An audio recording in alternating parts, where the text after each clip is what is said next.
The nurse closed the door too carefully, like she already knew what would happen next.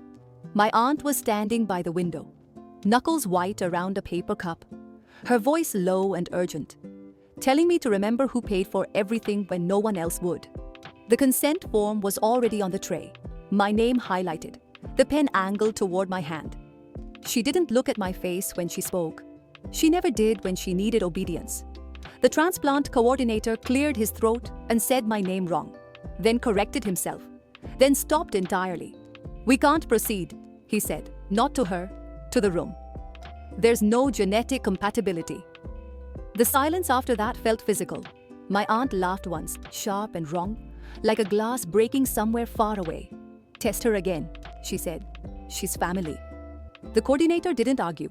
He just repeated it slower. Zero match. I watched her reflection instead of her face, the way her mouth opened and closed without sound, the way her eyes searched for a handle to grab onto. I'd known she would react like this. People who build their lives on ownership panic when the receipt disappears.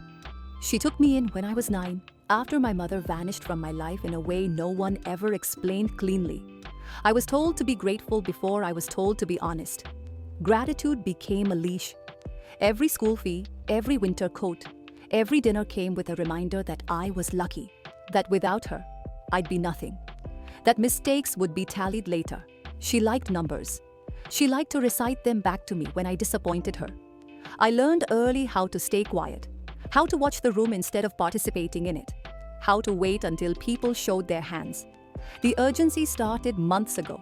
The sudden invitations to dinner, the soft voice, the stories about how sick she was getting, how scared. She called me by my childhood nickname again. I agreed to testing without hesitation. I let her see me cooperate. While the hospital ran blood work, I requested records she never thought I'd question. Old adoption paperwork with dates that slid past each other if you looked too long. A clinic name that didn't exist anymore. I paid for an independent search, quietly in cash. The truth didn't arrive with drama. It came as a list of inconsistencies. A death certificate from another state. A name I'd never heard attached to a man who never lived long enough to know I existed. It explained the math. It explained the coldness. It explained why my questions were always treated like accusations. I didn't confront her. I never do confrontation unless it's useful. I spoke to an attorney who specialized in estate control disputes, the kind that don't end with shouting. We talked about the trust my aunt managed on my behalf, about withdrawals timed to coincide with my birthdays, about signatures that leaned the wrong way. We talked about how leverage works best when the other person thinks time is on their side. I waited for the hospital to put us in the same room.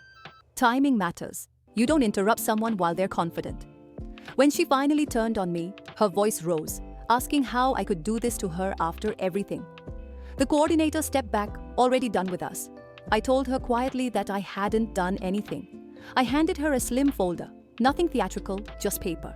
The injunction freezing the accounts, the notice of review, the transfer clause she'd never read closely enough.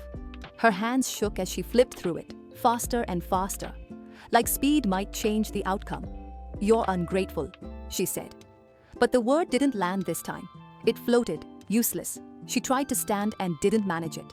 A security guard appeared, polite, firm. I didn't watch them help her into a chair. I watched my own reflection in the glass again. I looked steady, older than I felt, lighter. I left the hospital alone. The air outside was cold and clean, the kind that resets your lungs. There was no rush of victory, no speech waiting to be delivered. Just quiet. I drove home to an apartment I'd stopped calling temporary weeks ago, paid for by money that had always been mine and never really was. I didn't save her. I didn't destroy her. I stepped out of the math she built around me. Some truths don't need witnesses. They just need to be said once, by the right person, at the right time, and everything else rearranges itself.